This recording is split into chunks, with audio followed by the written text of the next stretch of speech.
Bueno, ¿qué vamos a ver hoy? Pues hoy vamos a asistir a la primera ofensiva de Abderramán III contra tierras cristianas, lo habíamos anunciado en el día anterior. El nuevo emir, Abderramán, es un tipo enérgico y un tanto sanguinario, pero es también muy astuto, sabe dónde tiene que golpear y por qué.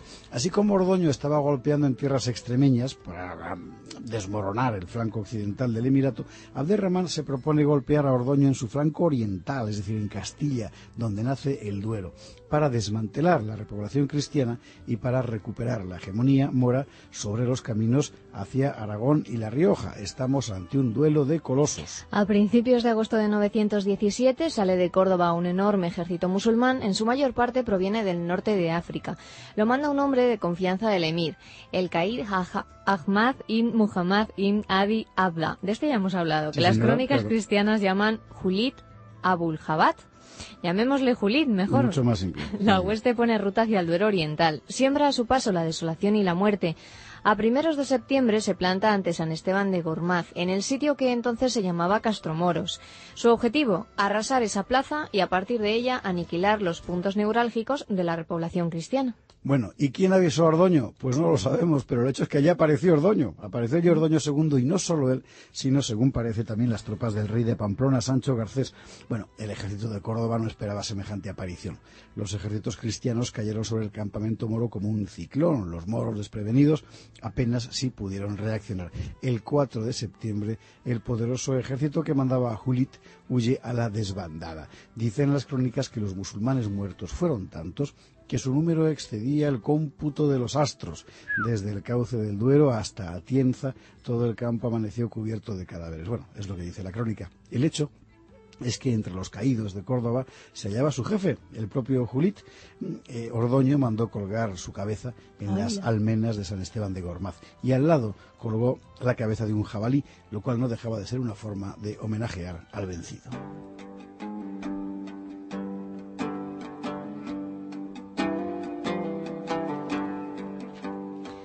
La victoria cristiana en Castromoros tuvo consecuencias políticas inmediatas. Espoleados por el triunfo, los reyes de León y de Navarra se lanzan a ocupar las plazas más importantes de La Rioja. Es ya la primavera de 918. Las tropas cristianas ponen sitio a Nájera, cerca de Tudela, toman Arnedo y Calahorra. Es el fin de la hegemonía banucasi en el Ebro riojano. Abderramán responde de inmediato. Ese mismo verano lanza un ejército sobre tierras de Soria. La fuerza mora libra 2 batallas consecutivas contra las huestes cristianas, los días 14 y 16 de agosto. La crónica mora dice que en Córdoba se celebró la victoria con grandes manifestaciones públicas. La crónica cristiana señala que hubo mucha muerte para ambas partes. Así que saque usted sus conclusiones. Bueno, no hubo tregua, o mejor dicho, sí que la hubo, pero fue sin querer. Al año siguiente, 919, Ordoño prepara una gran ofensiva contra tierras toledanas. Simultáneamente, Abderramán había preparado otro gran ejército. Ambos llegan a verse en la frontera. Y bien, ambos rehúsan combatir. ¿Por qué? Bueno, sin duda unos y otros habían calculado una campaña de saqueo sobre territorio enemigo, no un enfrentamiento a campo abierto. Pero bueno, esta ausencia de belicosidad, en este caso, no significaba que la animosidad de los caudillos hubiera menguado, al revés, porque acto seguido Abderramán proclama la Guerra Santa. Se avecinaba una nueva ofensiva contra tierras cristianas y esta vez el propio emir iba a ir al frente.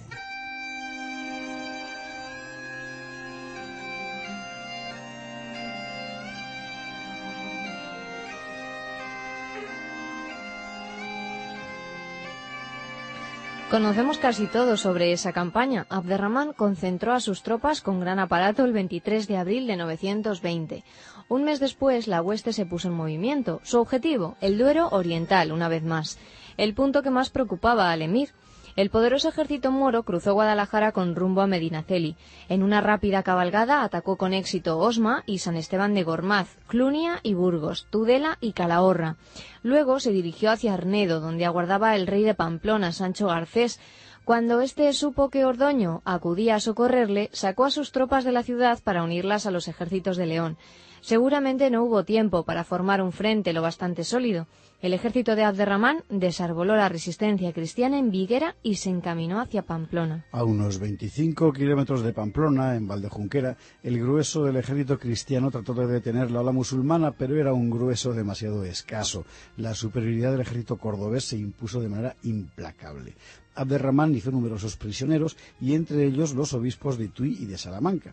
Los supervivientes trataron de refugiarse en la fortaleza de Muez, pero el emir la sitió y después de un feroz asedio la desmanteló. Todos los cautivos fueron degollados. Acto seguido, los sarracenos asolaron los campos. Allí el emir dio por concluida la campaña. Dicen algunas fuentes que entró en Pamplona, abandonada por sus habitantes, y la saqueó. En todo caso, acto seguido, retornó a Córdoba. Dice la tradición que Ordoño culpó de la derrota de Valdejunquera a los condes castellanos y que a causa de esto los mandó prender y ejecutar. ¿Quiénes eran estos condes? Nuño Fernández, Abolmondar Albó y Fernando Ansúrez. De este episodio habría nacido la institución de los jueces de Castilla para prevenir ulteriores abusos regios. Esto en realidad solo es leyenda. Es posible que Ordoño prendiera a los condes en efecto y que les hiciera responsables del desastre por no haber defendido bien sus posiciones en el Duero. Pero consta que no los ejecutó porque años después encontraremos sus nombres en distintos documentos. O sea que sobrevivieron. Sobrevivieron los condes, claro que sí. Bueno, probablemente Abderramán pensó que había desarticulado la fuerza ofensiva leonesa, pero no fue así. Ni las bajas cristianas fueron tantas como dicen las crónicas agarenas. Inmediatamente vamos a ver a las tropas leonesas y navarras enteramente recompuestas. Ni los golpes sobre la frontera afectaron a la repoblación, porque varias de las plazas arrasadas por el emir serán reconstruidas ipso facto, y tampoco la derrota melló la animosidad de Ordoño. En la primavera de 921, pocos meses después del desastre de Valdejunquera, Ordoño ataca y provocador lo hace en el área que hasta entonces había utilizado Abderramán como vía de paso hacia el nordeste, Guadalajara.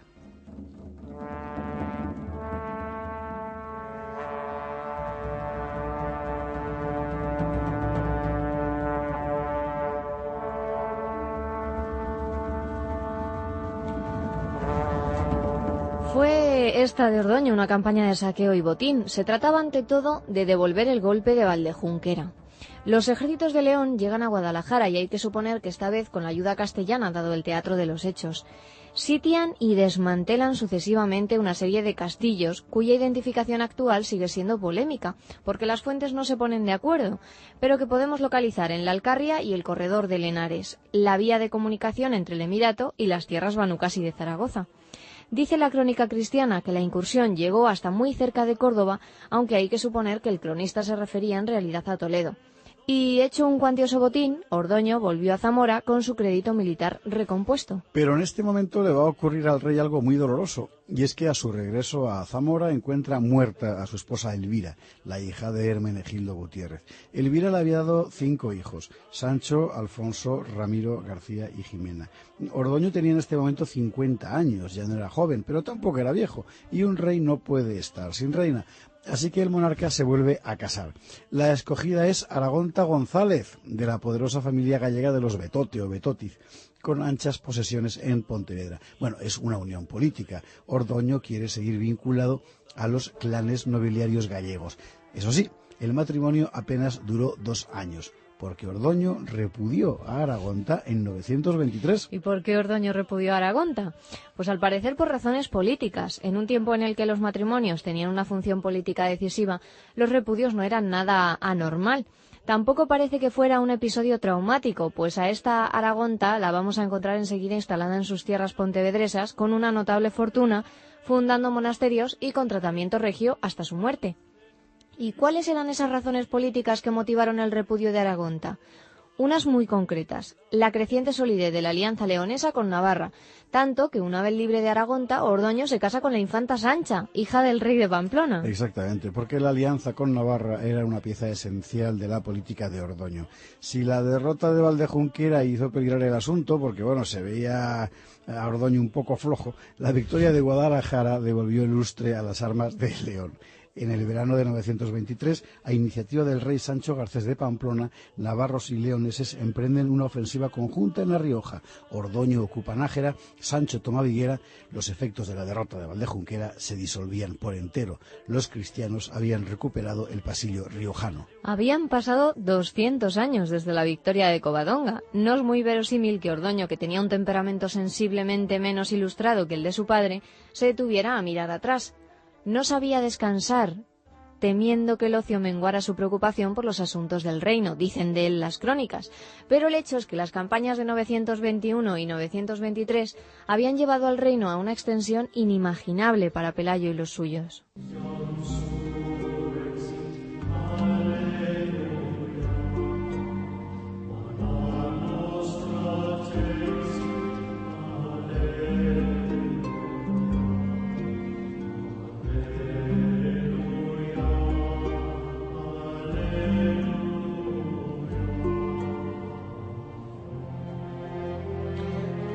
Es interesante imaginar cómo habrían podido ser los años siguientes del reino con Ordoño al frente, pero ni siquiera hay posibilidad de plantear la hipótesis, porque Ordoño II murió en junio de 924 de muerte natural. 10 años antes, recién designado para el trono, una enfermedad había estado a punto de llevárselo al otro mundo. Otra enfermedad se lo llevará ahora. Fue enterrado en la Catedral de León, tras el altar mayor. La crónica escribió con letras de oro su memoria. Prudentísimo en la guerra, justo y muy misericordioso con los ciudadanos, piadosísimo y entrañable, fuera del usual modo humano, para los infelices y los pobres, y famoso por su honestidad en todos los negocios concernientes al gobierno del reino.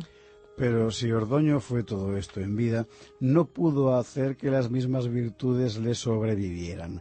A la muerte del rey, su hermano Fruela se hace con el trono y margina a los hijos de Ordoño. Van a venir años terribles para el reino, años de guerras internas que van a colocar a la política leonesa al borde del abismo. Lo veremos el próximo día.